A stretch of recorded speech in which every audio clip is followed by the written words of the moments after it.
Well, nomination jitters is hitting different political camps, driven by the heightened apprehension over tickets awarding. You can trust Maisha TV to bring you this and more comprehensive review of the events of the day. A lot of thanks to you for joining me here on Maisha Prime News as I seek to educate and inform you on stories making rounds in Kenya and also the neighbors. On to our top stories tonight. Form 1s to report to school on May 3rd, says Magoha while launching the Form 1 selection at KICD, revealing that 38,797 students have been placed in national schools. Also tonight, Wiper Party clears Mike Sonko to run for Mombasa governor's seat, where he will face off with Kisauni MP Ali Mbogo in party's primaries. Well, these are some of the stories prepared for you, and of course there is our two segments, My Hustle and the Education segment. Welcome to the authoritative and now the most watched bulletin that airs Monday to Friday at 8 p.m. and 9 a.m. and on weekends that is Saturday and Sunday at 9 p.m. My name is Rida Kerim Chebet.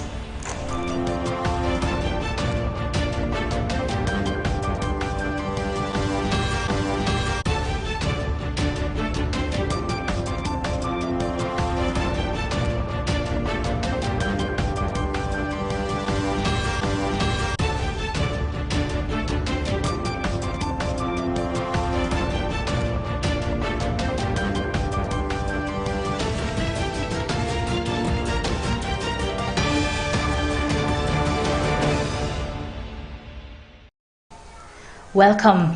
Mixed signals from the Orange Democratic Movement's National Elections Board is causing anxiety amongst aspirants seeking to fly the party flag during the next general elections, as the gubernatorial aspirants accuse the ODM Elections Board of lack of transparency during the upcoming party nominations.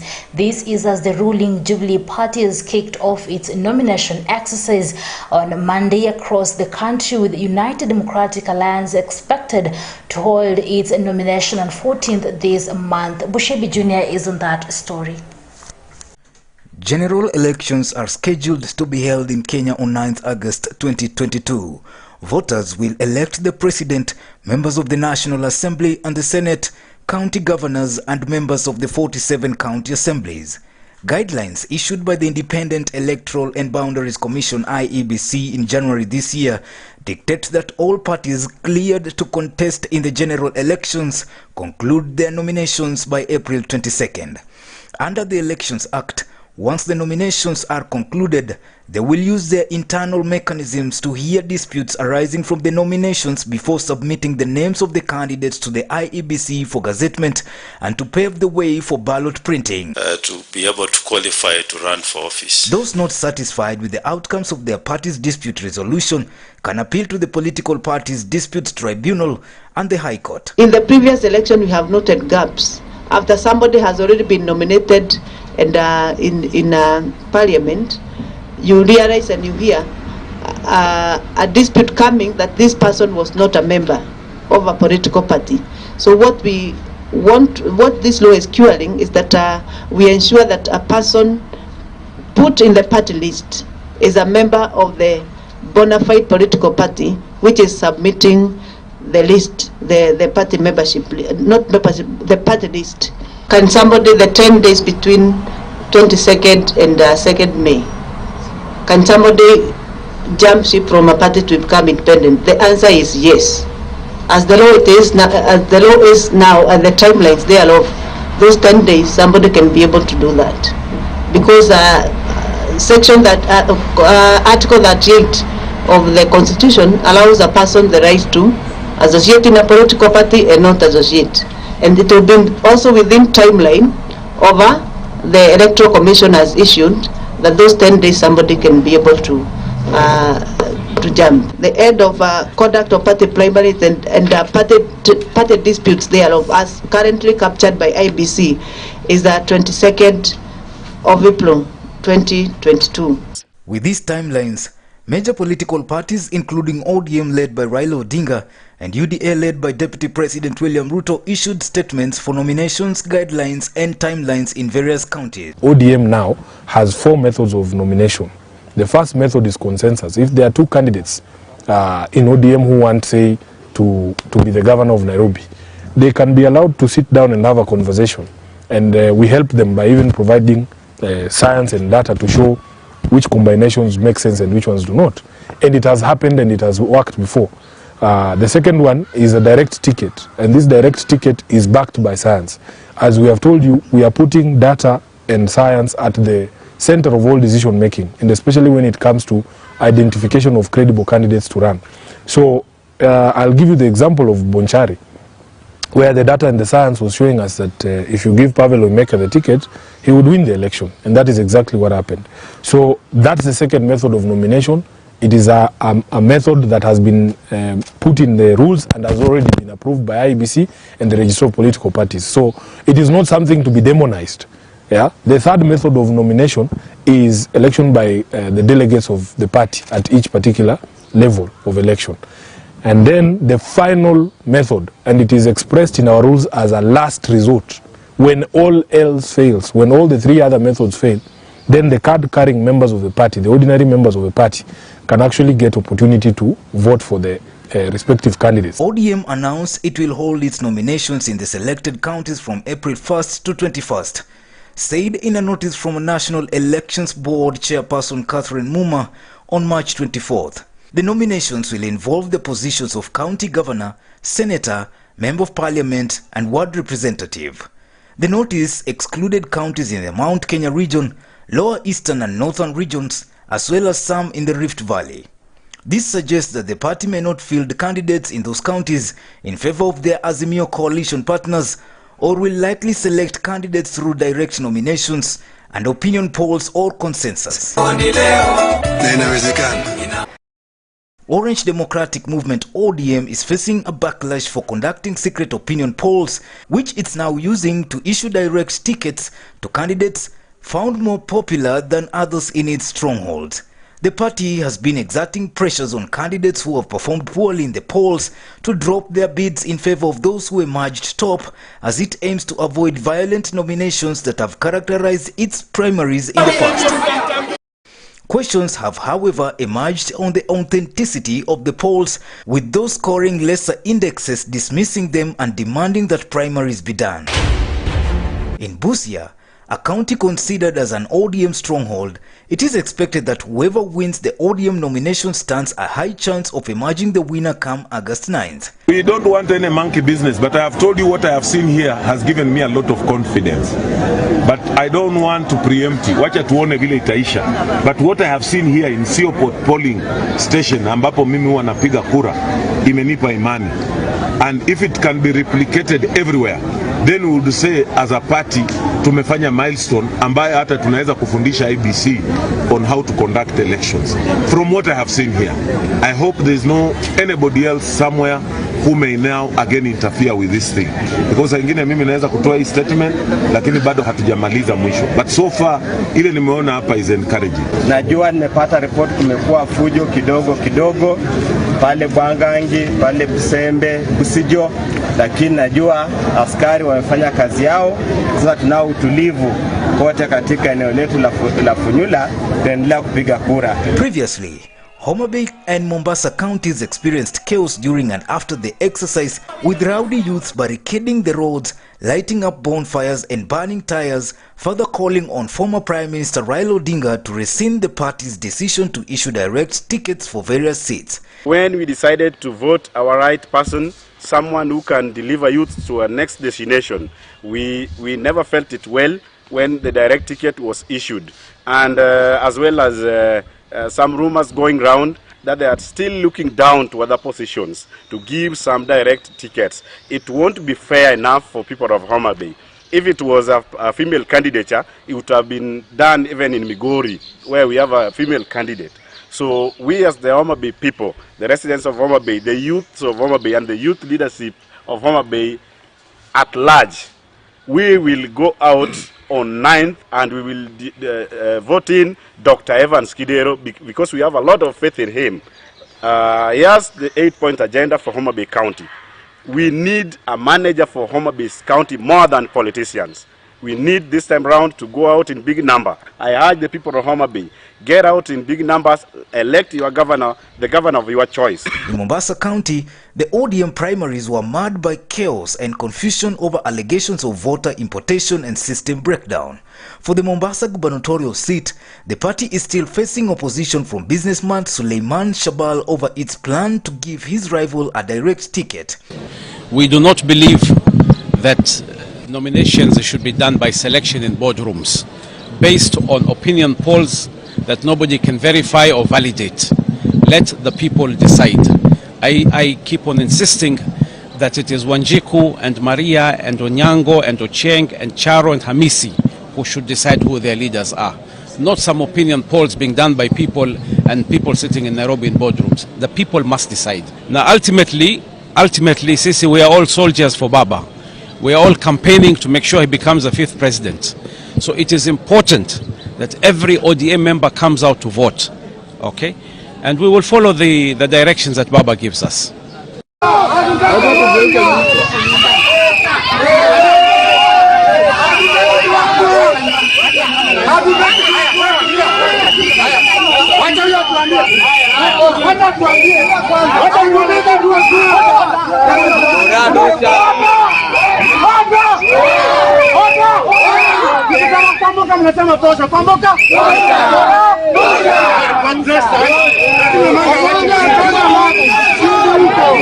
For the last 2 weeks, there have been word going around that the woman rep ticket has already been issued. When I got word, I tried to come to the party offices, but I did not get access to any of the party officials or the NEB officials. I went ahead on the 2nd of April. I did a letter that was received by the party. I have the letter here with me, dated 2nd April. The same has not been responded to date.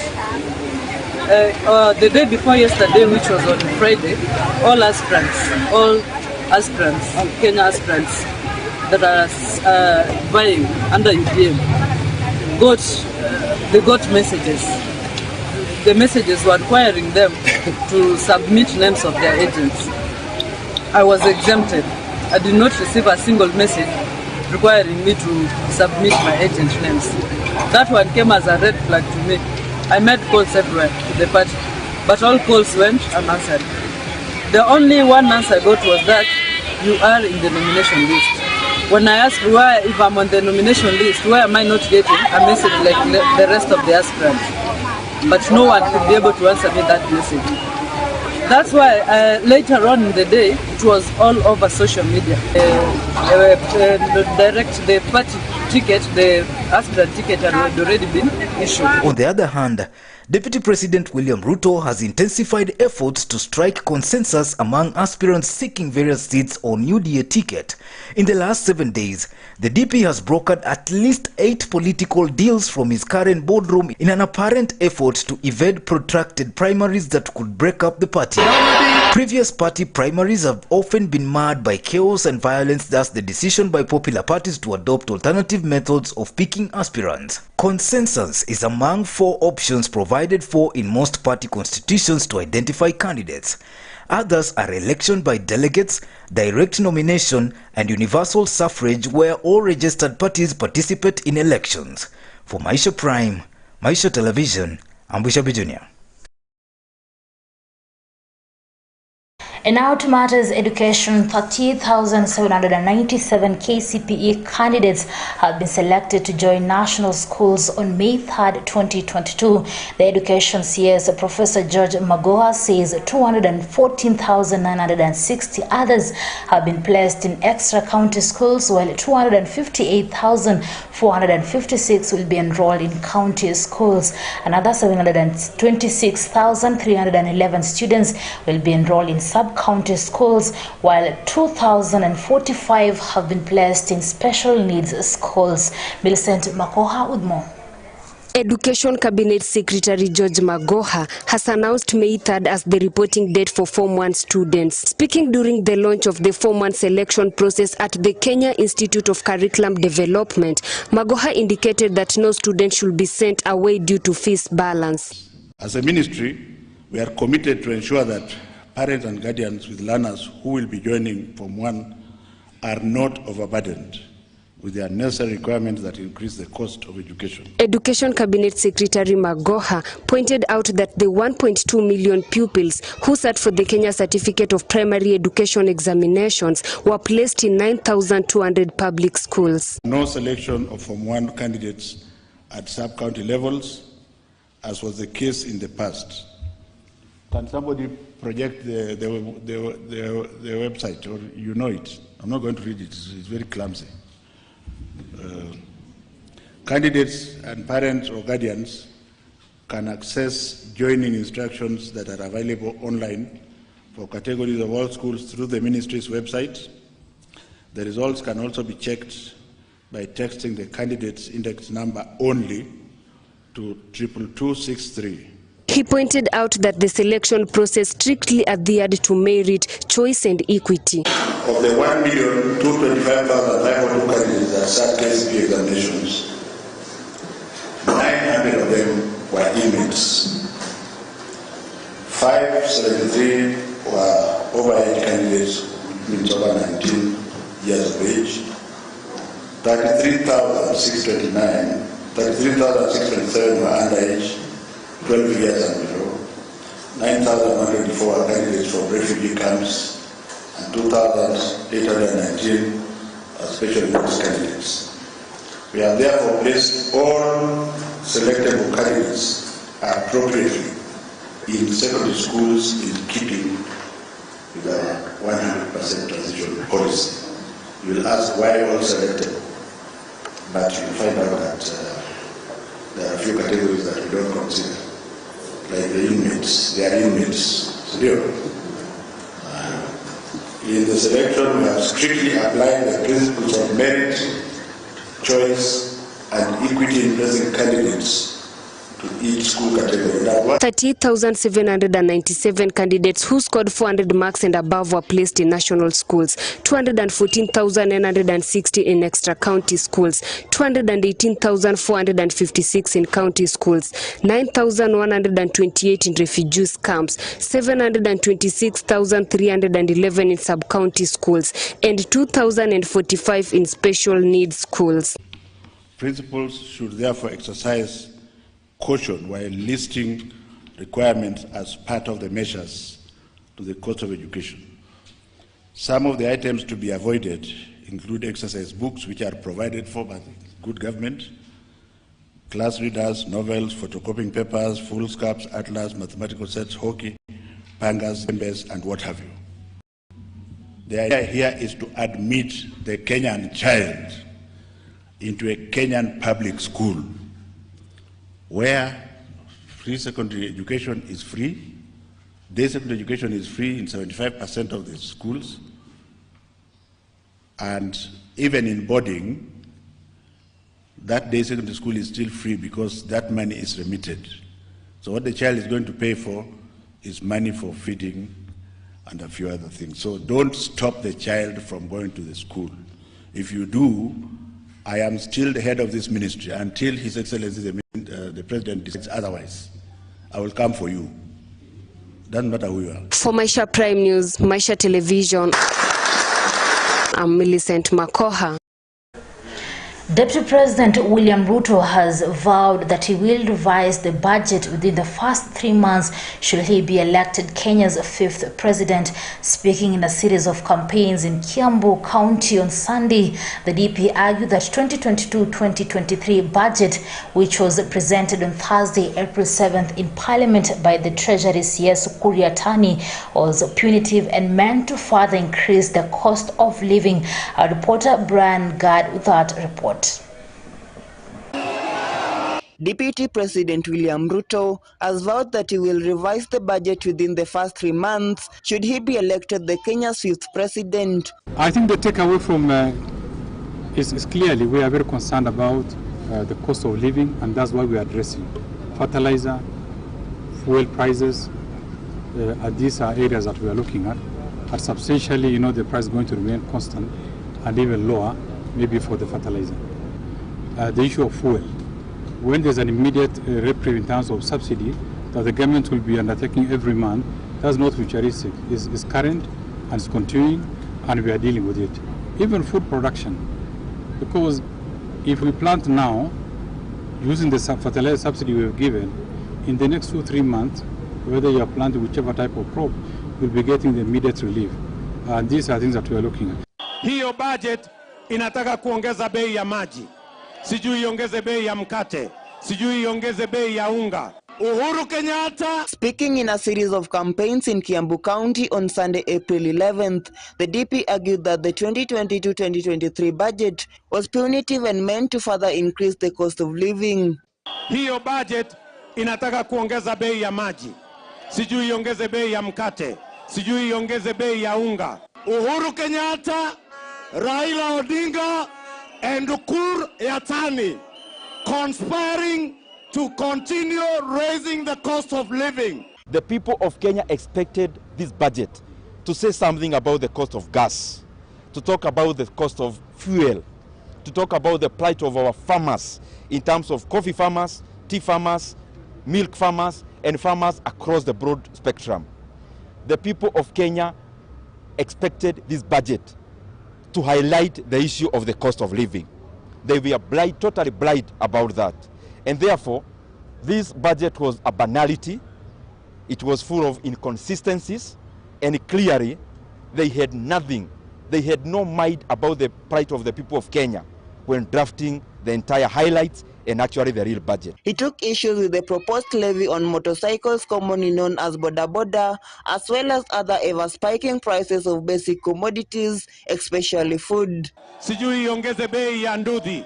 Sisi tunataka kuambia hiyo budget haiwezi kupita kwa bunge. And if there is any member of parliament, if there is any individual, because we also have public participation, we will make sure that we have adequate public participation. His allies who were on the campaign trail with him, including Madira Member of Parliament Rigathi Gachagua and his Kiharu counterpart Ndindi Nyoro, vowed to ensure that a supplementary budget is presented before Parliament. The budget will be made and done by Parliament. In fact, the estimates were tabled yesterday. Na ikipita kwa bunge miezi mitatu baadaye tutaibadilisha iwe ni budget ya mwananchi wa kawaida. We want to tell them today from Banana that finance bill that you have brought to the assembly that is raising the price of unga, that is raising the price of bread, that is raising the price of boda boda. Hiyo hatutapitisha kwa bunge. In the 3.3 trillion shillings budget, the boda boda sector was among the biggest losers, together with three-wheeler owners and operators, whom CS Yatani proposed must have insurance covers for themselves and for their passengers. Sijui iongeze bei ya nduthi. Ati wanataka kutupanga na mzee wa kitendawili. The CS also went hard on the gambling and alcoholic beverages, terming them as hazardous habits. Yatani introduced a 15% exercise duty on the revenue paid for the running of the gambling or alcoholic drink advert. Treasury is banking on an expanded tax bracket and loans to finance President Uhuru Kenyatta's last budget. The tax defaulters were also targeted following a proposal to have them deposit 50% of disputed tax revenue pending the hearing and determination of the case filed by the taxman. Hiyo hatutapitisha kwa bunge. Serikali ya Uhuru na Raila imepandisha bei ya kila kitu. Maisha Television, Brian Gad. And the ongoing countrywide registration of SIM cards has caused uproar and confusion among Kenyans, even as many rushed to beat the April 15th deadline set by the Communications Authority of Kenya. The Communications Authority Director General Ezra Chiloba says that anyone who will not comply with the switch will be switched off on April 15th as directed. Chiloba said the exercise is targeting unregistered users and has urged mobile phone operators to standardize the process. Narima Wekesa reports. Long queues continue to be witnessed across various parts of the country, with Kenyans on a rush to beat the April 15, 2022 deadline so as to comply and have their lines fully registered. So we are not doing this to punish anyone. We're just doing this to be compliant with the rules and regulations enacted by your own representatives in Parliament in 2015. The Communications Authority Director General Ezra Chiloba says anyone who will not comply will be switched off on April 15 as directed. So if we fail to do that, of course you're going to hold us to account. But we're also doing that to protect the vulnerable groups. Chiloba said the exercise is targeting unregistered users and has urged mobile phone operators to standardize the process. Whichever mechanism adopted by the telecommunications operators to ensure compliance, such mechanisms shall be orderly, consumer-centric, and not disruptive. The events of the last 3 days have instead pointed to the need for better coordination, communication, and collaboration among all actors. Following consumer feedback and the observations that we've made, the authority has held consultative meetings with the operators who are with us here today, and we've agreed on a number of actions that will be taken to facilitate compliance without disrupting duly registered subscribers. He said that anyone who confirms through *106# that their identity card is registered on their lines does not need to register afresh. He noted that the legality of the exercise was anchored on the 2015 regulations that was passed and mandated the mobile network operators to validate the details of their subscribers. We're just doing this to be compliant with the rules and regulations enacted by your own representatives in Parliament in 2015. Chief Executive Officers of the mobile network operators who were present during the meeting also reinforced Communication Authority Directive, insisting that they were only interested in capturing the identification photo of their subscribers. Electronically, you don't have to submit a photo. The blanket statement that telco operators are taking photos, that's not correct. I think I've made very clear that, and the region has made very clear that the photograph is not a requirement, and Telkom has never requested or asked. Director of Risk Management at Safaricom, Nicholas Mulila, noted that full compliance will only be attained once all necessary documentation is submitted. He defended the company's move to take photos of their subscribers who had visited their customer station, noting that whereas it was not a requirement of Communication Authority, they were doing it so as to protect the identities and resources of our customers. Safaricom, we've been taking photos, and the reason has been basically to enhance the security of the resources and data of our customers. What we've seen in the past is that there's been quite a number of instances of impersonation and basically M-Pesa fraud driven by stolen identity, and we thought it's a good way to continue to make our customers safe and secure. Telkom and Airtel have since provided an online platform that allows their customers to upload their identifications so as to attain full compliance through the USD code of *106#. For Maisha Prime News, Maisha Television, I'm Nerema Wekesa. All right, thanks for keeping it here. I'm taking the first short commercial break. I'll be back shortly. Stay tuned.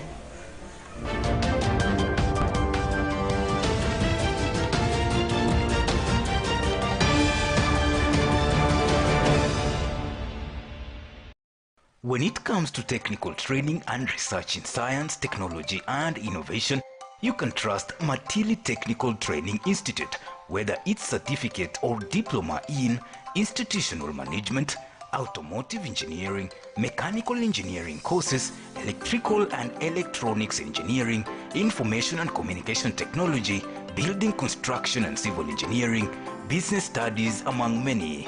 We provide the best practical training and theoretical knowledge. Our exams is from the trusted examination bodies, among them NITA, CASNEB, NEC, among others. To apply for admission at Matili Technical College, visit our website www.matilitechnical.ac.ke.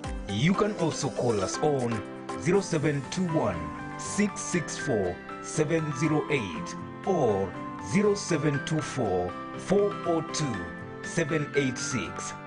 You can also send your application to PO Box 76 5204 Kimilili. Matili Technical Training Institute, located in Kimilili constituency in Bungoma. Matili Technical Training Institute, a center of excellence in mechanical engineering. Welcome to Millennium Diploma Teachers Training College. Millennium Diploma TTC has been instrumental in producing diploma teachers for secondary schools in Kenya in sciences, languages, and humanities. Millennium Teachers Training College is located in Musikoma Ward in Bungoma County and is registered to offer diploma in counseling, community health and nutrition, business management, tourism management, artisan in construction technology, artisan in storekeeping, and artisan in catering and accommodation operations. For application and more information, call 0727 626 614 or 0707 542 507. You can also send your email to millenniumteacherscollege@gmail.com. You can visit the facility at Musikoma Ward in Bungoma County. Welcome to Millennium Diploma Teachers Training College. Maisha TV, sasa ni bora zaidi.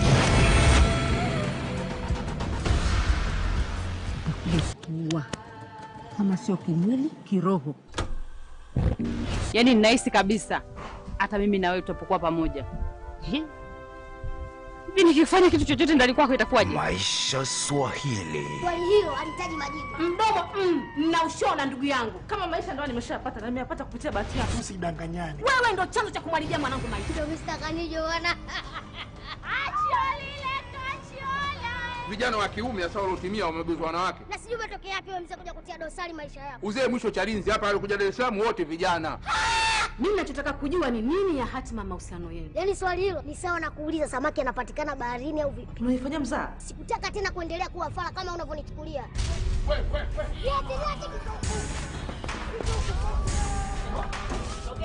Tazama, furahia katika Maisha TV.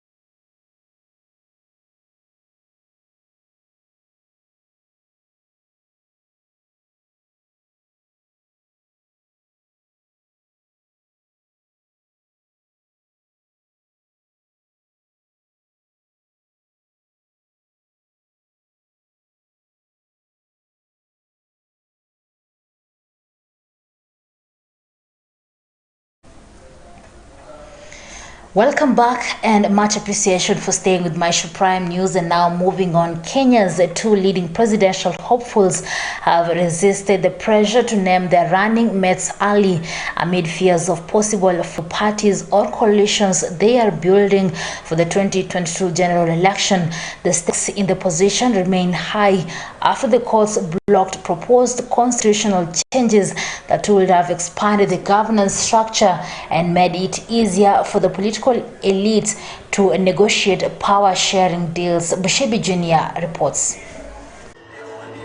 With elections knocking the door in less than 3 months, questions about who would deputize ODM party leader Raila Odinga under the Azimio la Umoja ticket continue to fill the political air in the run-up to August polls.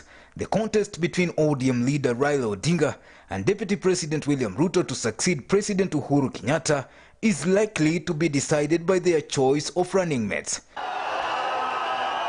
For Odinga, with a few names like former Gatanga Member of Parliament and Planning Assistant Minister Peter Kenneth, Agricultural Secretary Peter Munya, and Nakuru Governor Lee Kinyanjui on the line, Raila is faced with an uphill task of picking a running mate without upsetting his voting bloc.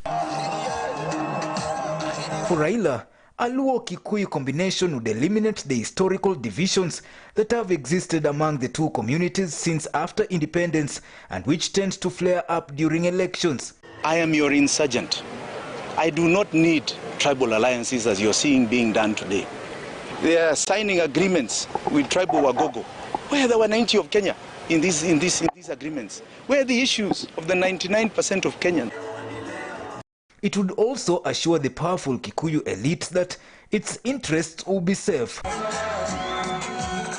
But accepting the logic of a Kikuyu running mate for Odinga is easier than picking one. Who will fit the bill? Adding to the quagmire is the entry of Kalonzo Musyoka to the Azimio la Umoja coalition, who deputized Raila in the defunct CORD and NASA coalitions in the 2013 and 2017 general elections, and could be eyeing the position in Azimio la Umoja movement once again.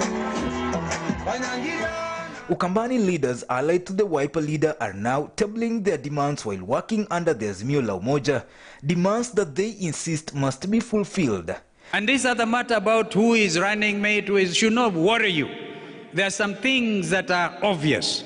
According to the CAS Ministry of Labour, Jackson Kala, their irreducible minimum is to see Kalonzo deputize Mr. Odinga in the August polls. Ulikuwa running mate wa Raila in 2013, ukashare with ambitions because of the great interest of this country.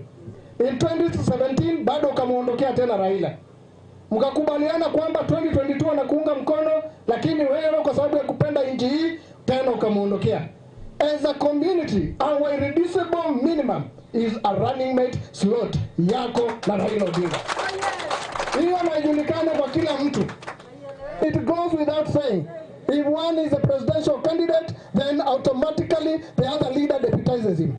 Wiper Democratic Movement, the party Mr. Musyoka leads, has a strong base in the lower eastern region, where a majority of its 19 elected members of parliament come from, and pockets of support in Nairobi and Coast.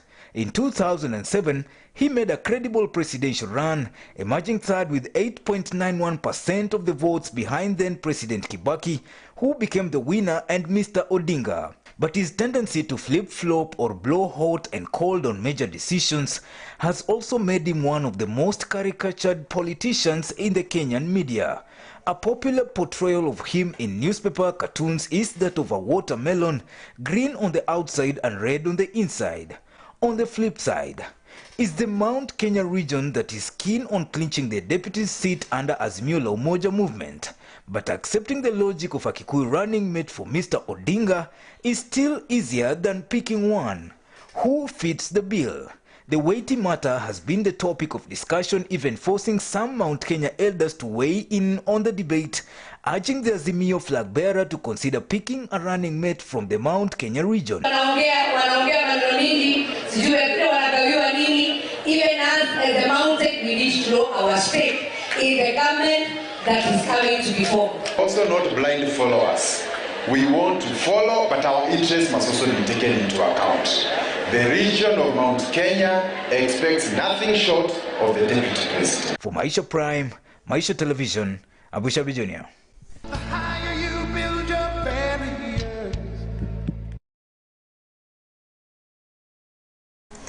Former Nairobi Governor Mike Mbuvi Sonko has joined the rest for the Mombasa gubernatorial seat. The Wiper Democratic Movement submitted Sonko's name to the Independent Electoral and Boundaries Commission (IEBC) as among those cleared to participate in the party primaries. The former Nairobi County boss will battle it out with Kisaoni Member of Parliament Ali Mbogo, who is also seeking the Wiper ticket.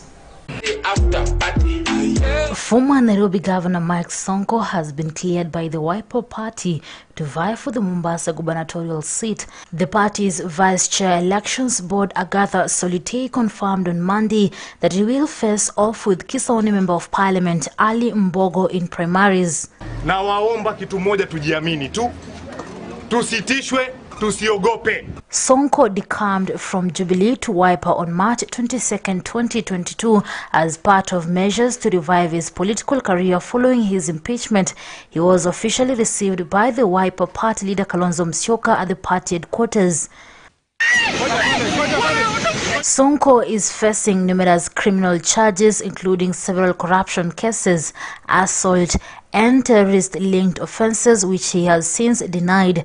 In March, the United States government banned Sonko and his immediate family members from traveling to the U.S. over corruption allegations related to abuse of office and bribery. Today, U.S. Secretary of State Anthony Blinken is announcing the public designation of former Nairobi Governor Mike Sonko Gideon Mbuvi Kioko due to his involvement in significant corruption. Wiper leader Kalonzo Musyoka, however, came into his defense recently, saying Sonko cannot be denied a ticket since he has not been charged with a crime. For Maisha Prime, Maisha Television, I'm Rida Kering Chebet.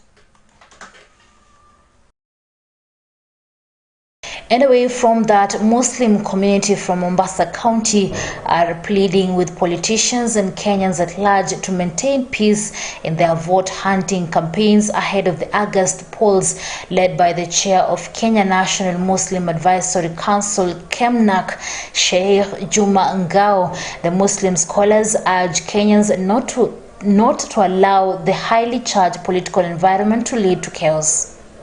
Nataka wanasiasa wakome kutoa cheche za maneno ya fitina wakati wa kampeni. Kuna wanasiasa wanatoa cheche mbaya za maneno. Na nawakumbusha kwamba cheche mbaya za maneno ya fitina na kumwaga damu, uchochezi wa kikabila au wa kidini ulifanya nchi hii kesha hegi. So we are calling upon all Muslims in Kenya and all other Kenyans who are not Muslims to maintain peace during this time we are campaigning. Election will come only one day. We will vote our leaders, it will end, and Kenya will remain as Kenya, and we are Kenyans. So there's no need of killing your neighbor because of this election. No, don't do that. And I call upon the church leaders, the Muslim leaders, during their Friday prayers and on Sunday prayers. They teach their followers in the church and mosque the importance of maintaining peace during this campaign. Ikiwa utashindwa kwenye uchaguzi, haina maana wewe haufai, utabakia kuwa Mkenya na bado thamani yako nchi hii inakuhitaji. Tusichochee watu watuharibie nchi yetu. Angalia mfano mdogo wa taifa la Ukraine na Russia linavyopigana. Sisi itakuwaje tukiwa ni wakimbizi wa nchi yetu? Nchi yetu huru, nchi yetu njema, nchi yetu iliyoneemeshwa na Mwenyezi Mungu neema mbalimbali. Kwa hiyo wanasiasa, ni waombeni sana kwa heshima na taadhima. Ndimi muchunge sana wakati wa uchaguzi, na daima tushikamaneni viongozi wote kuihubiria amani, kuiomba amani. Uchaguzi unakuja, unaondoka, lakini Kenya inabakia. Kwa hivyo wakati huu wa mwezi mtukufu wa Ramadhani, tuombe sana ndugu zangu, tushirikiane kama Waislamu na kama Wakenya. Mambo ambayo sisi kama Waislamu na sisi kama Wakenya yanafaa tuyashughulikie ni yale ambayo kwamba yataleta tija katika maisha ya Waislamu. The handshake between President Uhuru Kenyatta and opposition leader Raila Amolo Odinga has left the majority of Kenyans quite guessing its essence and consequences more than 4 years later. This is not surprising since the country's independence. Kenyan politics has had many twists and turns, making it course very difficult to predict accurately. The opposers of the handshake now claim that it is the reason for high cost of living in the country, increased debts, among other economic pain experienced by Kenyans. Is this true? Our reporter Brian Gard keeps us updated.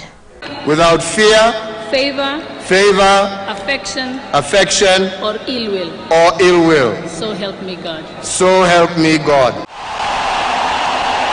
And dignity of the people of Kenya. So help me God. So help me God.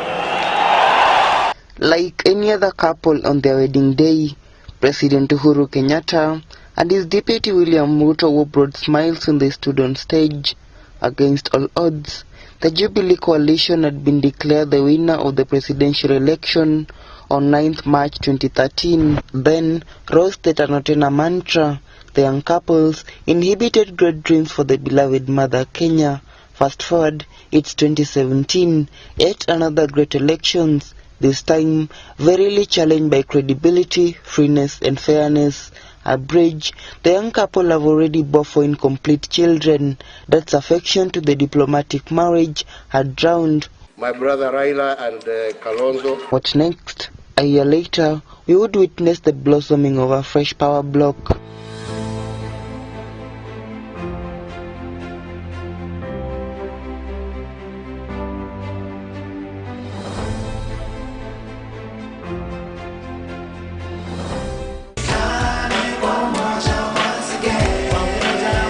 Ruto called their victory a miracle, saying God had turned insurmountable hurdles into bridges for their coalition.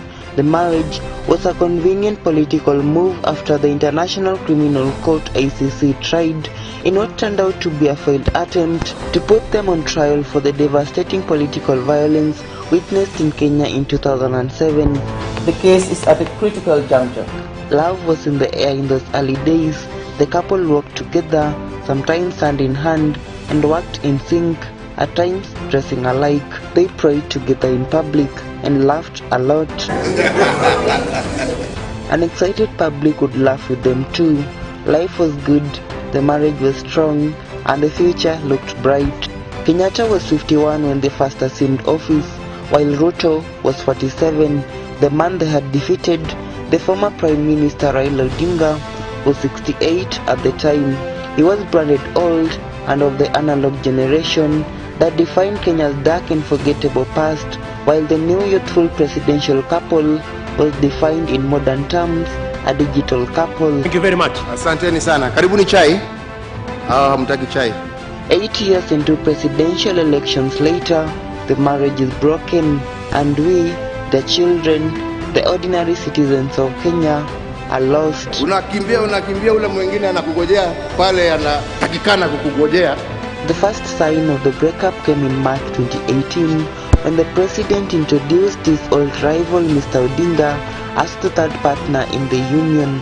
After the 2017 election, Mr. Odinga, who was also in a polygamous union in the National Super Alliance NASA, the 3 other partners had launched a wave of protest complaining that the polls was not free and fair. Invalid, null, and void.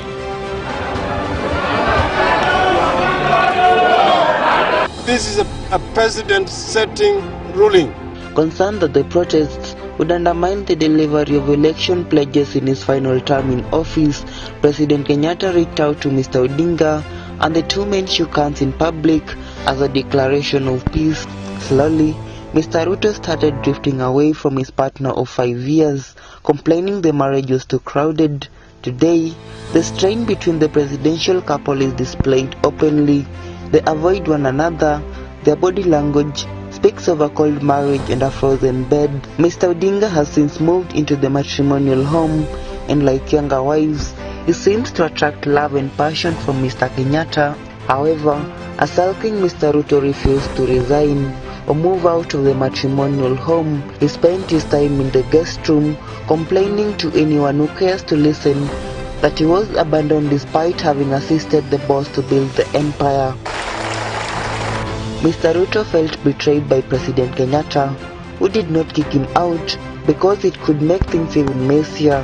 When the two joined forces, they had an unwritten 20-year agreement in which Mr. Ruto would back Mr. Kenyatta to serve as president for 2 5-year terms. After that, Mr. Kenyatta would reciprocate by supporting the deputy to win the presidency in the 2022 election, and he too would serve 2 terms, totaling 10 years. But in January 2021, the president gave the clearest declaration yet that the deal was dead.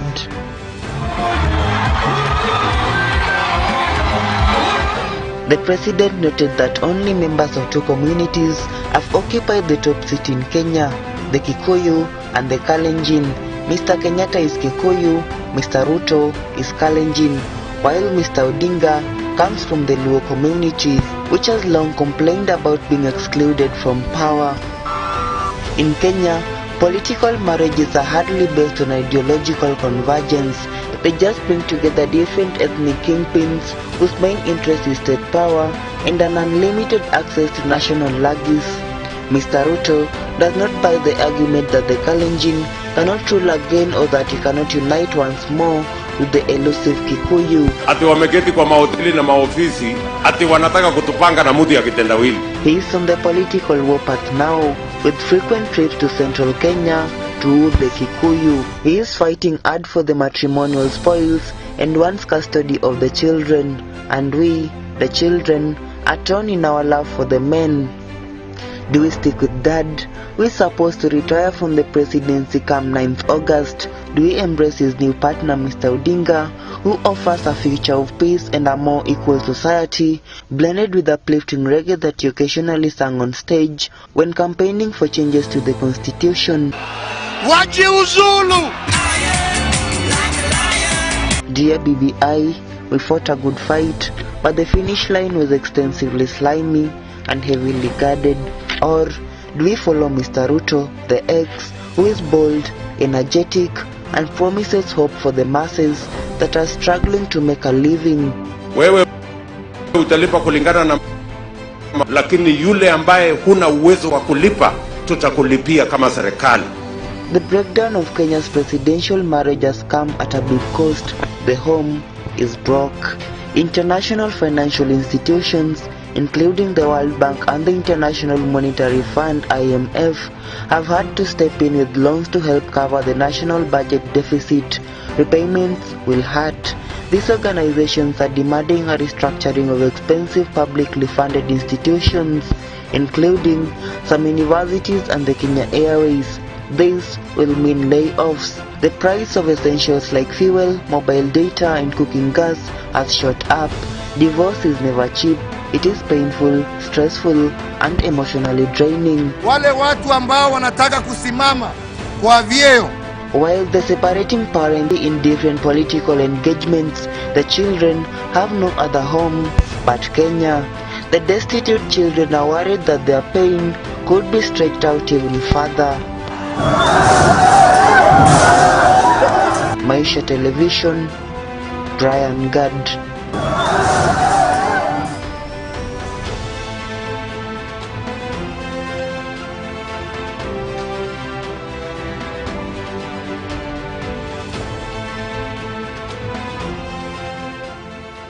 Well, I'm taking the second short commercial break. I'll be back with more news. Stay tuned.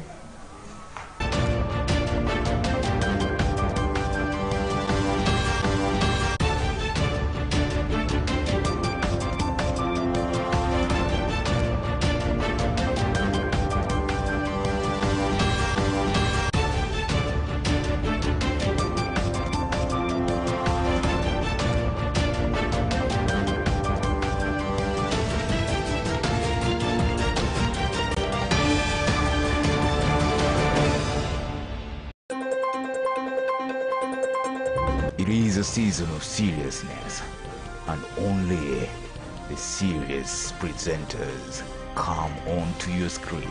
Maisha Prime News and Maisha Prime Morning Edition. My hustle, my story. Maisha Prime Weekend.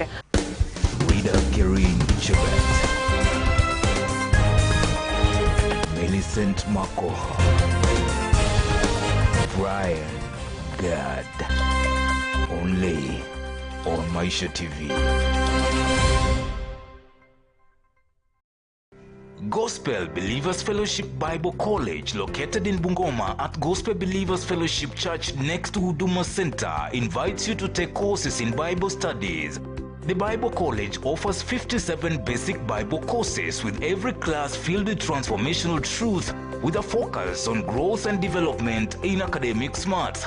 Gospel Believers Fellowship Bible College is a non-denominational college that helps in your understanding of the scriptures. We have 54 courses that we carry out to our students. Tuko na diploma level 1 na diploma level 2. We have morning classes at 10 a.m. and evening classes at 3 p.m. Tangu nianze sikujua ministry gift ni nini. Sasa nimejua.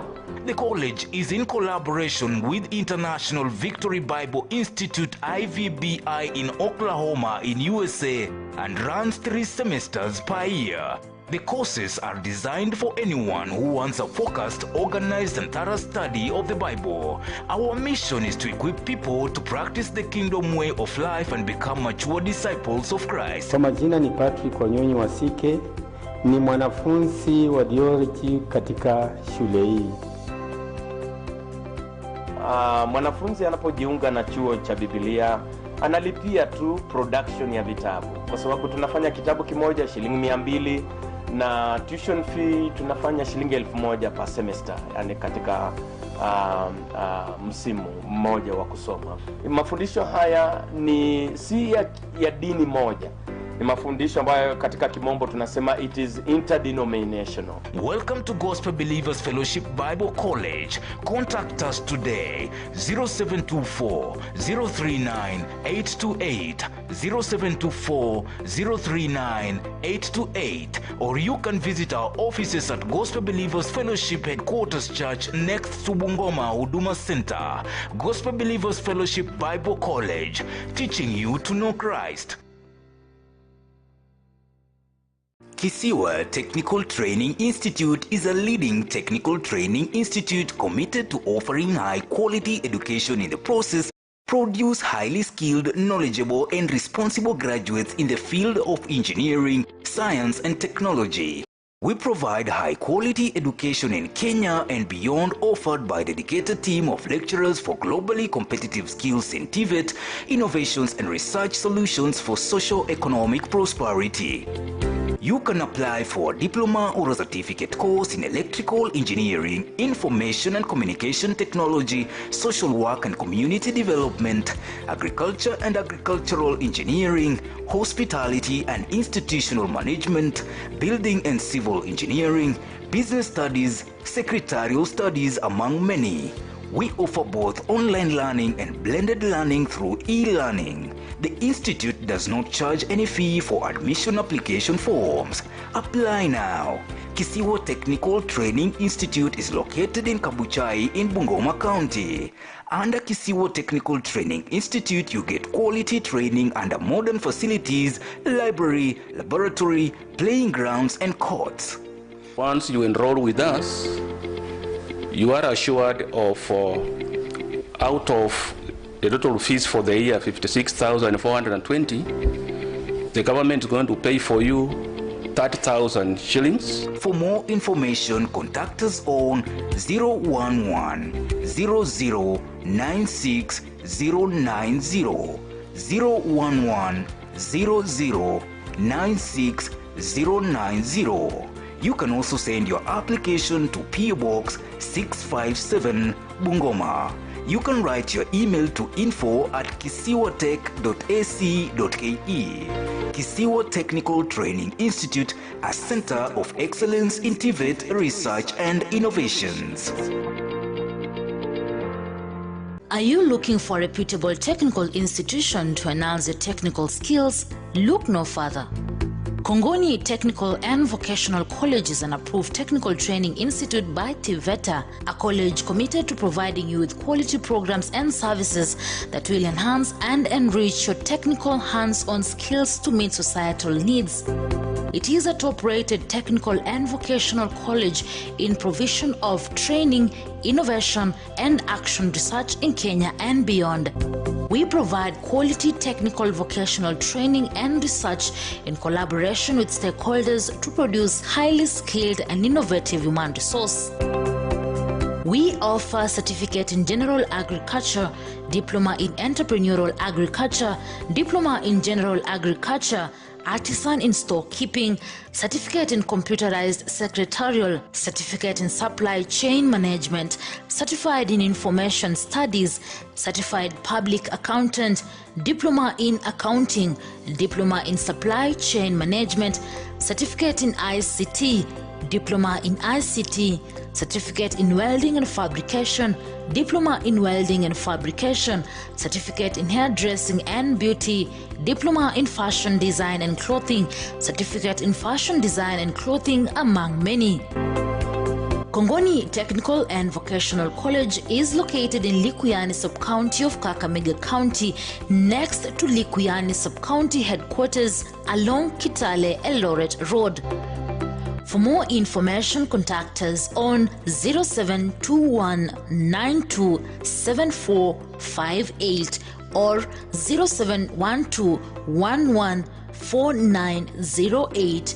You can also send your application to PO Box 4530-205 Matunda or write to us on email to kongonitvc@gmail.com. Kongoni Technical and Vocational College, technology and innovation to meet societal needs.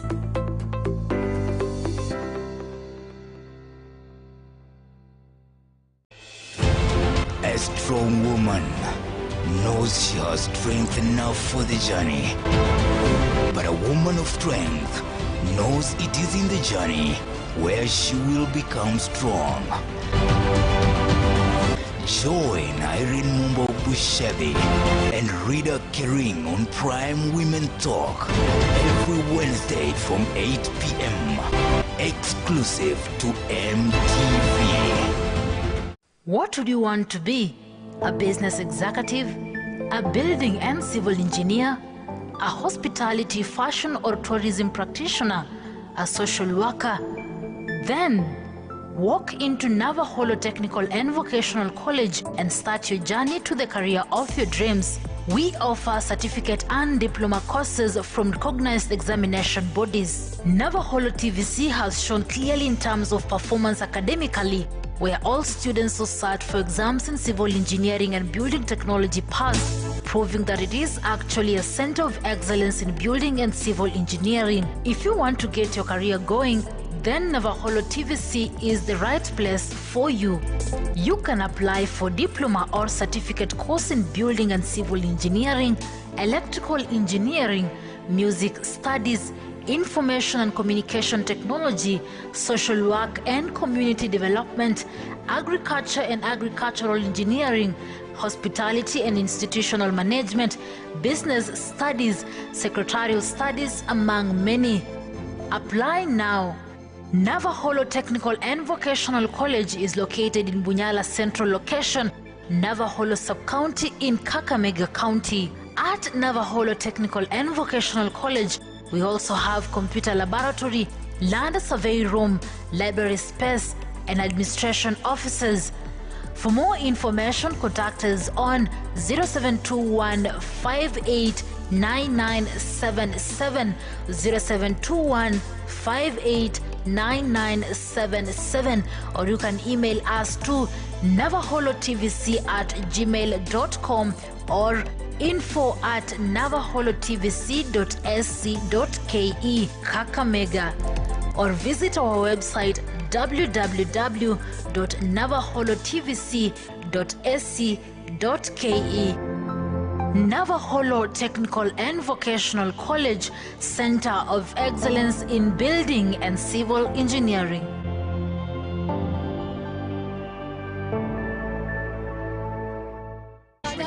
Hey, wait, that's your nose that will look ridiculous.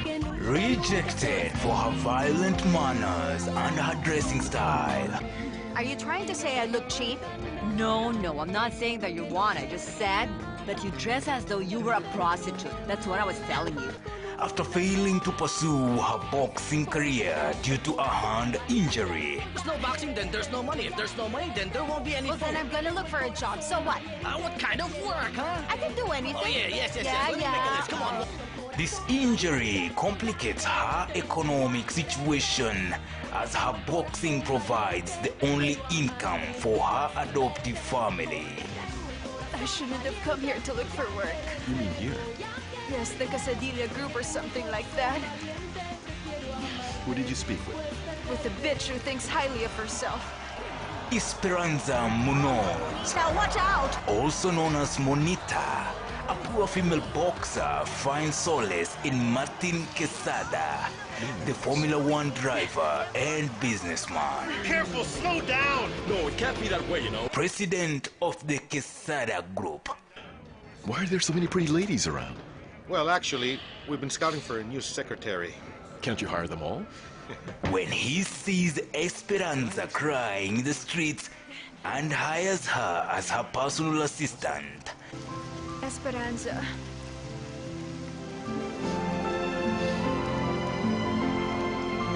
Don't miss the drama,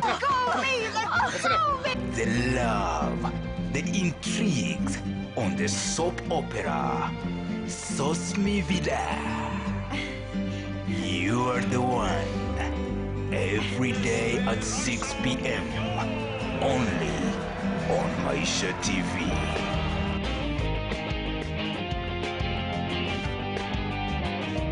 Stage is 8. The time is now. Credible news. It is prime news. Only on Maisha TV. Prepare for the beast.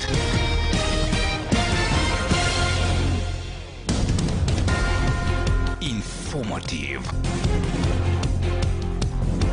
Authoritative. Unbiased. Welcome to Maisha News.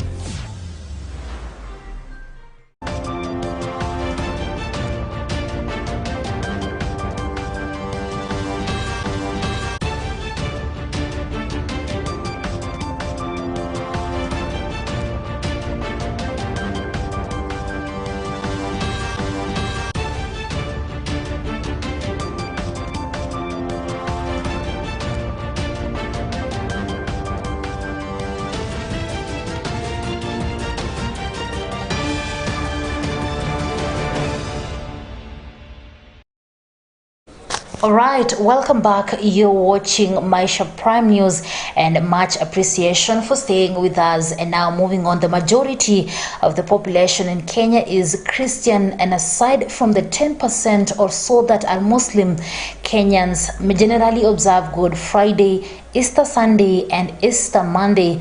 This gives families a chance to spend time together, as well as at special church services and other festive activities.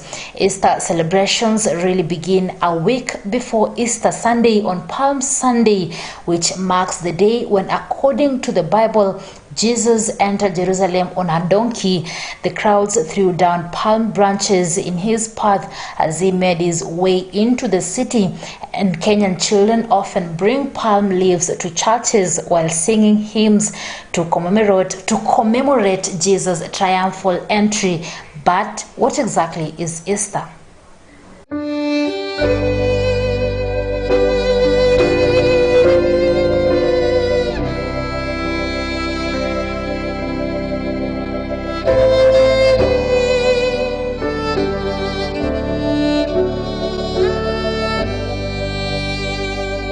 Easter Day is the most important day of the year for Christians. It is when Christians celebrate death and resurrection of Jesus Christ. Pasaka tunaweza kusema kwamba Yesu ndiye Pasaka, lakini katika njia ya msalaba. Kwa hivyo hiyo ndio injili kamili ambayo tunaweza kuihubiri kutokana na injili ya msalaba. Kwa hivyo Pasaka katika mtazamo wangu nikichanganua Biblia ni kwamba Pasaka inatokea katika shamba la Edeni, wakati Mungu mwenyewe baada ya Adamu na Hawa kuweza kutenda dhambi, wakakosa mbele za Mungu. Mungu mwenyewe akaua mnyama, akachuna ngozi, akawafunika uchi. Kwa hivyo sadaka ya kwanza inafanyika katika Edeni na Mungu mwenyewe ndiye anaifanya. Till my trophies at last I lay down, I will cling to the old rugged cross. The believers start the Easter on Friday celebrations at midnight on Easter Eve. Candles are used in churches all over the world to start the Easter Day midnight celebrations. candles helps Christians to remember that Jesus is the light of the world and that when he rose to life on Easter Day, he got rid of the darkness of evil. Jesus is our Passover. And so he becomes the Lamb of God. And we celebrate, and as he said, you will do this in my remembrance. Then we have to do it remembering that he was given as a remission, as a sacrifice for remission of sin.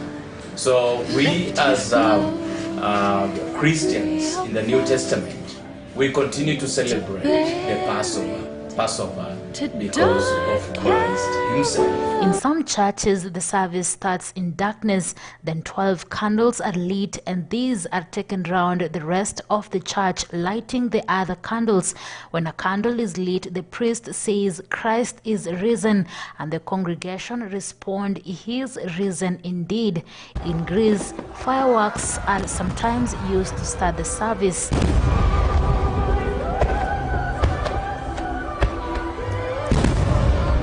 Churches are filled with flowers on Easter Day. These represent new life. Priests wear their best, brightest robes in celebrations.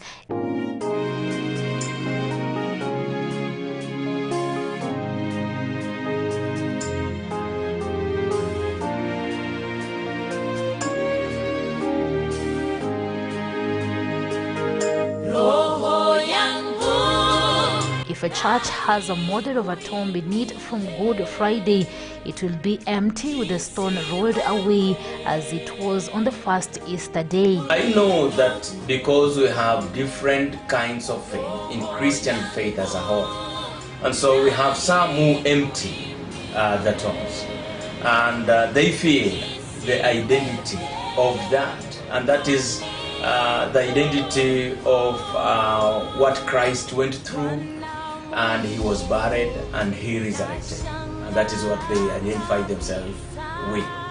But personally, I don't identify myself with emptying the tomb. I know it's only Jesus' tomb that was emptied when he was raised from the dead. The earliest Christians celebrated the resurrection on the 14th of Nisan, that is similar to our March to April, the date of the Jewish Passover.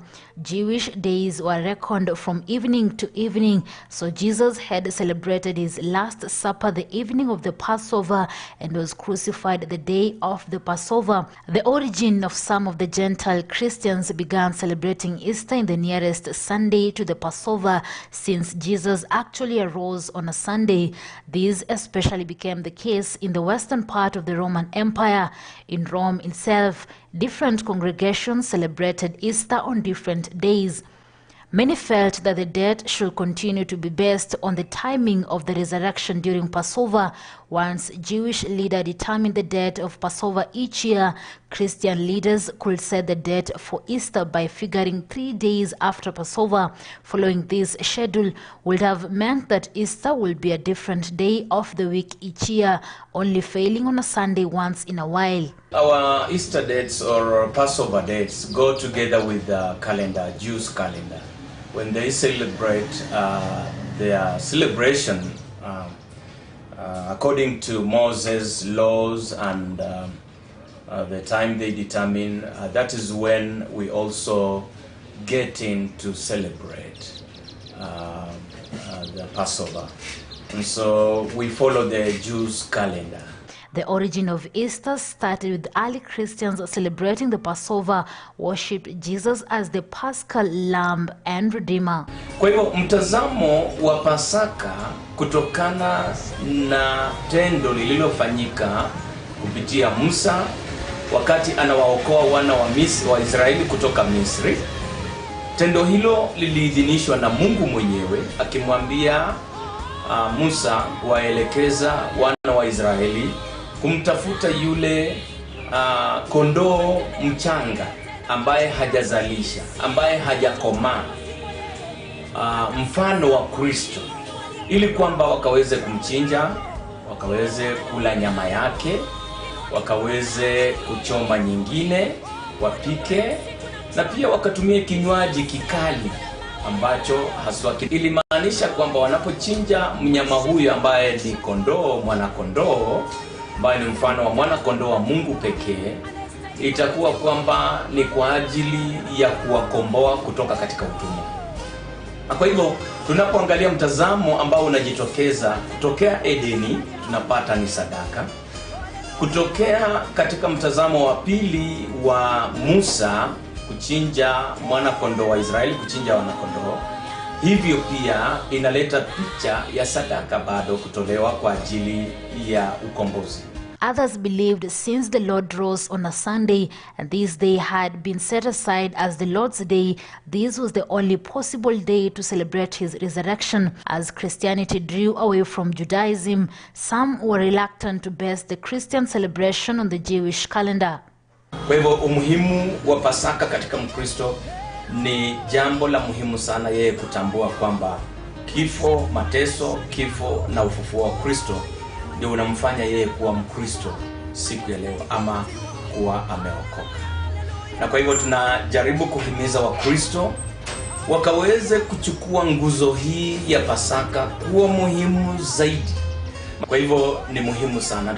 Tunahimiza wachungaji, haswa wachungaji, kuelekeza Wakristo kuweza kuadhimisha siku hiyo ya Pasaka, Ijumaa njema, kwa ajili ya ukumbusho wa tendo hilo ambalo Kristo alifanya kwa ajili ya maisha yetu. Nachukua nafasi hii kuweza kuwatakia Wakristo wote na Wakenya wote na Wakristo wote duniani Pasaka njema, tunaposherekea siku hii katika ukumbusho wa kusulubiwa kwake Yesu Kristo, jambo kuu alilokuja kufanya. Na ningependa kusema kwamba tusherekee katika amani, tukumbuke pia na kuwaombea wale wenye mahitaji. On behalf of Maisha Television, we want to wish all Christians a happy Easter holidays. For Maisha Prime, Maisha Television, I'm Rida Kerin Chebet.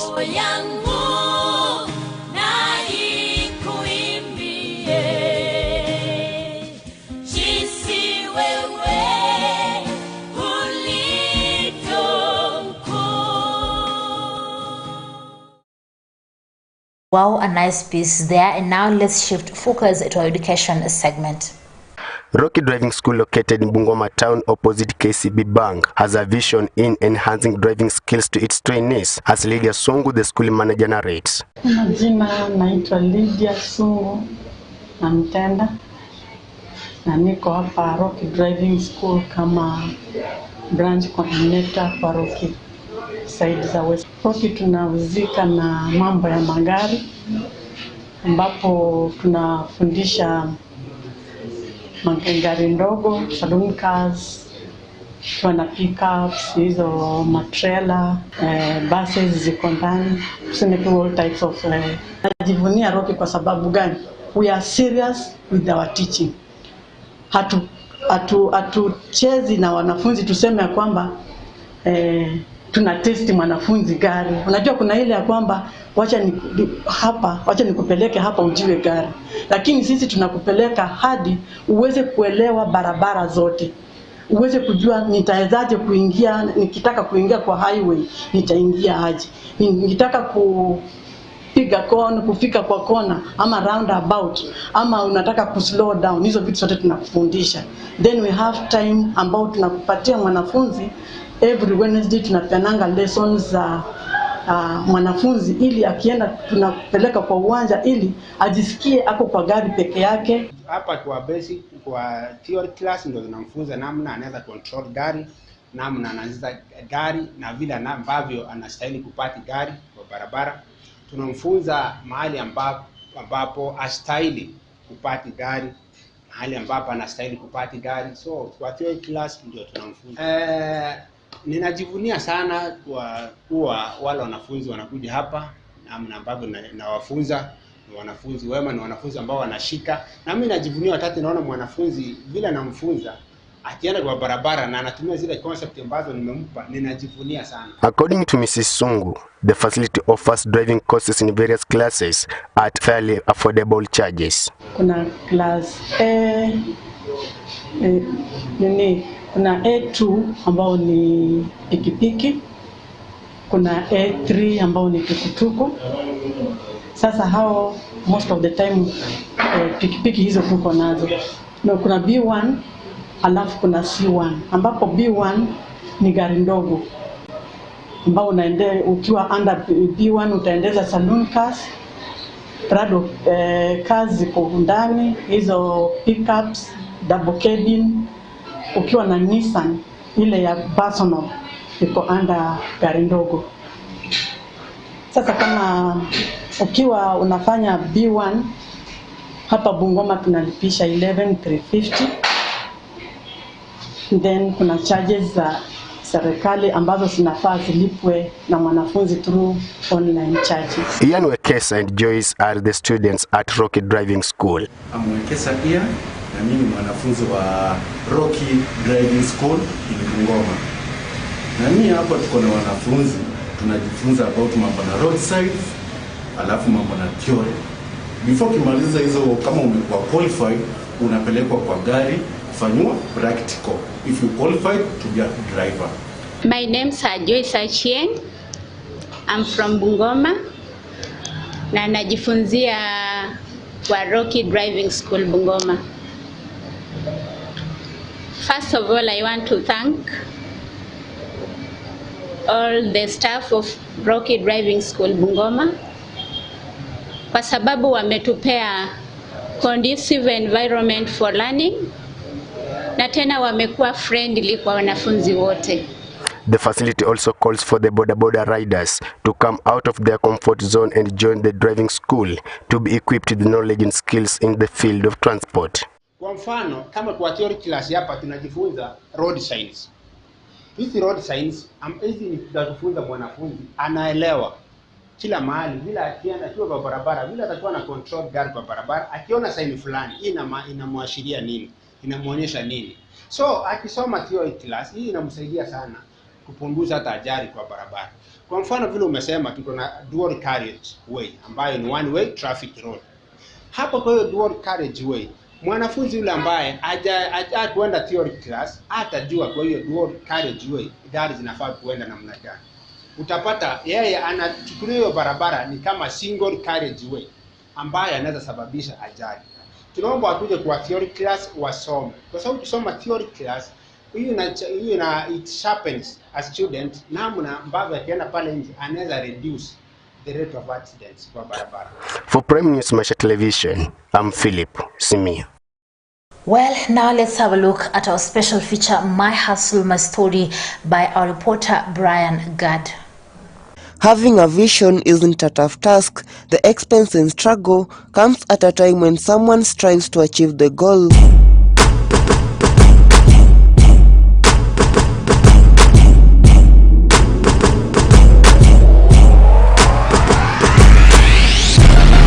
Reverend Milton Makoha of Gospel Assembly Church, which is located in Bungoma town along Malaba-Webuye Highway, opposite Salmon Hotel, is one of the vision carriers who have struggled to achieve their aims. Mimi ni Reverend Milton Makoha, ni mchungaji, nina kanisa inaitwa Gospel Assembly Church hapo mjini Bungoma. Iko kando ya barabara kuu ya kutoka Webuye kuelekea Malaba, opposite Salmon View Hotel. Hapo ndio ninahudumu kama mchungaji, as a senior pastor. Nina familia, nimeoa, nina mke na nina watoto watatu, one son na two daughters. Wote wamesoma, walimaliza chuo kikuu na wakati huu wanafanya kazi Nairobi, wengine Nakuru, na ninashukuru Bwana kwa familia ambayo niko nayo. Reverend Milton, who at first was lecturer by profession, abandoned the work for Christ, where he started as a deacon and was promoted to senior pastor, where he is up to date.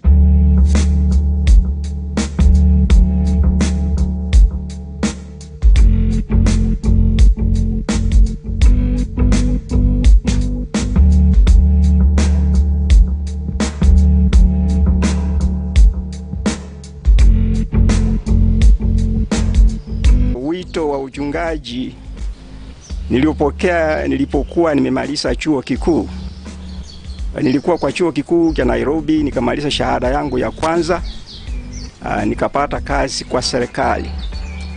Na nilipoanza kazi ya serikali, kuna wakati moja kuja na mhubiri fulani, nikakaa kwa mkutano na nikakuzwa, nikapokea Yesu kama Bwana na Mwokozi wa maisha yangu.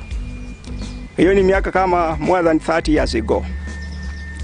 Na kuanzia hapo niliendelea kuhudumia serikali kwa wadhifa mbalimbali, na wakati huo nilikuwa nafanya kazi ya serikali na pamoja nafanya kazi ya Mungu.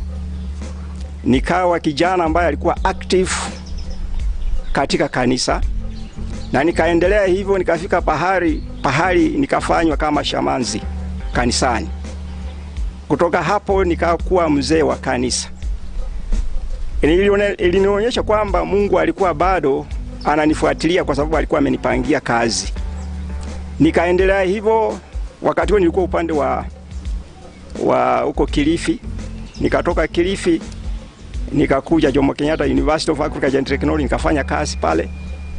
Lakini sambamba na kazi ya kawaida ya serikali, nilikuwa nafanya kazi ya Mungu. Kutoka Jomo Kenyatta University of Agriculture and Technology nikaenda ngambo. Nikapata shahada ya masters. Lakini bado nilikuwa nashikilia kwamba kuna wito ndani yangu ya kufanya Mungu kazi.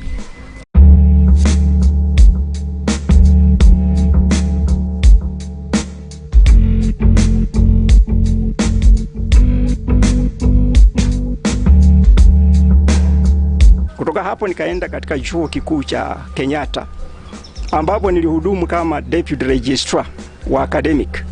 Lakini hata wakati huo ilikuwa ikifika siku ya kanisa, lazima niende kanisani.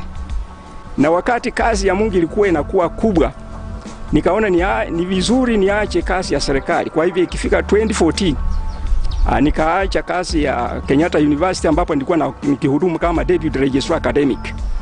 Nikawaachana na hiyo kazi, nikasema wacha nikalie kazi ya Mungu. Na kutokea wakati huo sijaangalia nyuma, ninaendelea kufanya kazi ya Mungu. He narrates the challenges he went through in his ministry and how he manages the situation. Na ikafika mwaka wa 2007, Mungu akanituma huku Bungoma kuanzisha huduma. Na ingawa nilikuwa nafanya kazi kubwa katika university chuo kikuu cha Kenyatta, lakini kila weekend nilikuwa nakuja na safiri, kila weekend nakuja Bungoma kuhubiri. Na Mungu akanisaidia, nikashikilia hapo. Tulianzia hapo karibu na pahali sasa karibu na uwanja wa ndege, kulikuwa hapo kanisa yetu pale ndani. Changamoto ilikuwa kucha kila weekend, lakini Mungu alinisaidia. Ilikuwa kazi ngumu, lakini kwa sababu nilikuwa na wito ndani yangu, I never gave up. Nikaendelea kuhuduma namna hiyo. Na kanisa ikaanza kupanuka, tukaanzia pale. Na baadaye Mungu akafungua milango, ndipo tukakuja hapo karibu na Salmon View Hotel. Na Mungu akatusaidia, nikajenga. Sasa kuna kanisa kubwa pale. Na hapo ndio tunakuwa na ibada kila Jumapili na Jumatano. Na imeendelea kupanuka. Na zaidi ya hayo, Mungu amenisaidia tena, nimefungua branches. Moja huko Tabuti, ingine iko huko Musikoma, na hapo Mandizini. As a thanksgiving to the community, Reverend Milton started BAMBA Academy, which he says the community has benefited from. Tumejenga hii shule inaitwa BAMBA Academy. Hii shule nilianza pamoja na mke wangu around 2013-2014. Nilianza kwa kimiujiza. Kwa sababu vile nilisema wakati nilikuwa nakuja kufanya huduma Bungoma, natoka Nairobi huko Kenyatta University na kuja hapa every weekend. Nikiwa kwa nyumba, watoto kila wakati walikuwa wanakuja kuchezea kwa compound yangu. Na ikaendelea hivyo. Alafu wakati wa Christmas, watoto wote kwa area wanakuja kucheza hapo kwetu. Alafu siku moja ukatokea mtu mmoja akakuja akatuuliza, wewe mchungaji, hao watoto unawaona vipi? Kwa sababu wanapenda kucha kwa boma lako. Akasema si ni vizuri hata waanzishe shule. Nikaona mimi mwenyewe ni mtu mmeenda shule, na zaidi ya hayo mimi ni mchungaji. Ule wito ukanikuza pamoja na mke wangu, ndipo tukaamua lazima tutafute pahali tufungue shule.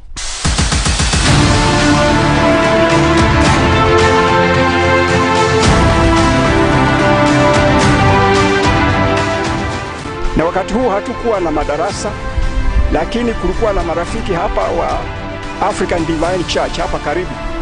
Tulipoongea nao wakasema kama una walimu tunaweza kupatia room moja ulete wanafunzi pale.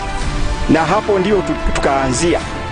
Na pole tukasanya pesa kidogo, tukanunua uwanja. Tukajenga madarasa ya mabati. Wakati huu naona tumetumia matofali. Vile naongea hivi, tuko na watoto zaidi ya 240 katika hii shule. Na Mungu ametusaidia mwaka huu, mara ya kwanza tumekuwa na darasa la 8. Wamefanya mtihani, walikuwa watoto 30 children wamekaa kwa mtihani hapa.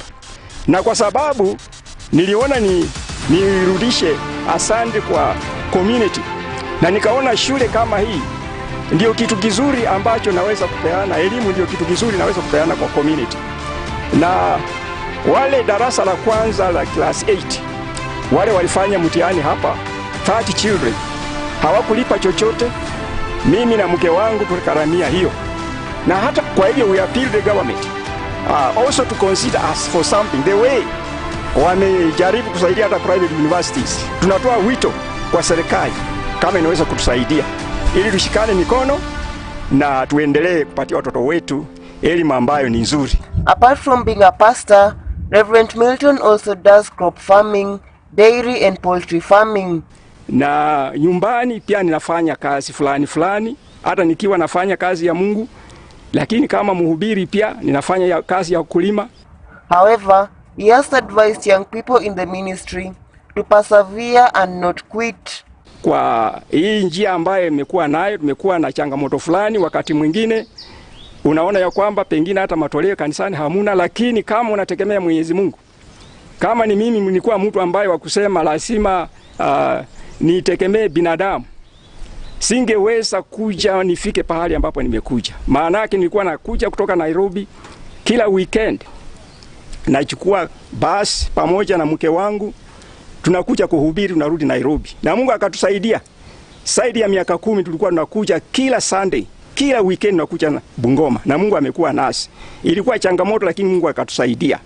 Wakati mwingine ukafika wakati wa kutafuta kiwanja ambayo wachungaji wengi wanaona ni kitu kikubwa, lakini ukitegemea Mwenyezi Mungu na uhubiri sawa sawa, watu washike mahubiri, watasimama na wewe na utachenga kazi ya Mungu. Kwa hivyo wakati huu tumetulia, tunaendelea vizuri na tumeona mkono wa Bwana. For Maisha Television, my hustle, my story, Brian Gad.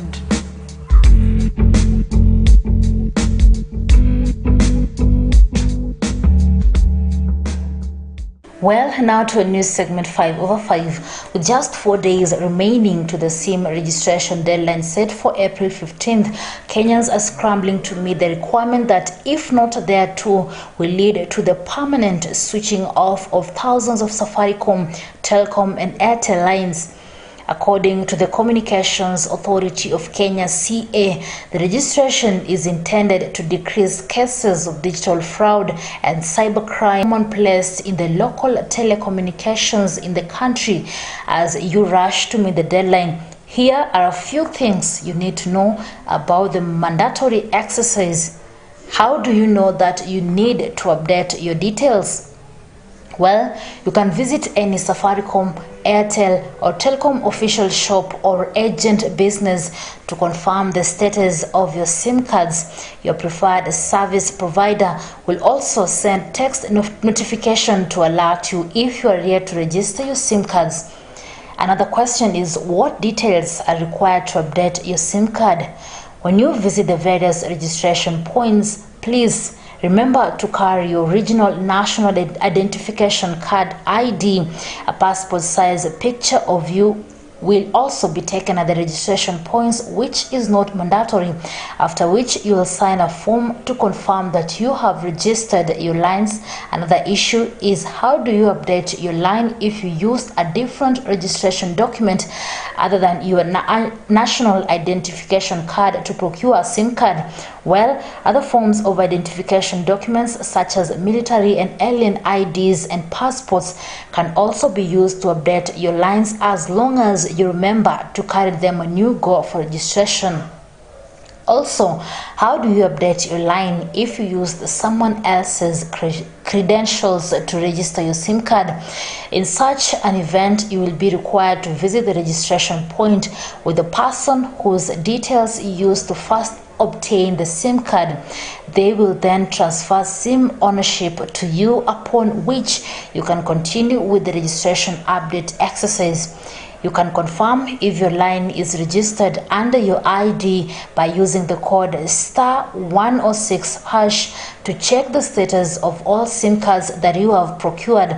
Even if you confirm that a SIM card is indeed registered under your name, you will still be required to visit the registration points to submit the other required documents. What do you do if you want to register your line but you are outside the country?